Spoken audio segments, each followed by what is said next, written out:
నేను ఇల్లు కొన్నాను, కారు కొన్నాను, జీవితం చాలా బాగుంది. ఇలాంటి మంచి విషయాలు దయచేసి అందరితో చెప్పొద్దు. ఎందుకంటే హార్ట్ అటాక్‌లు వస్తాయి. బీపీ పెరుగుతది. ఇంకా కొంతమందికైతే నిద్ర అట్టదు. చాలా దరిద్రాలున్నాయి.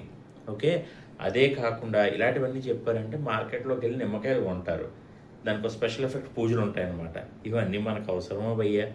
ఇది పక్కన పెట్టండి. కొంతమందుంటారు. మా ఆవిడ నాకు విడాకులు ఇచ్చేస్తానంది. నేను అప్పుల్లో కూరుకుపోయాను.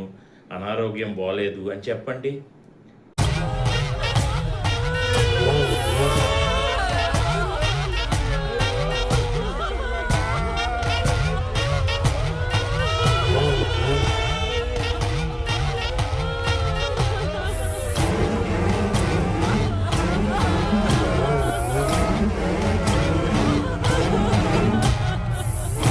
హమ్మయ్య!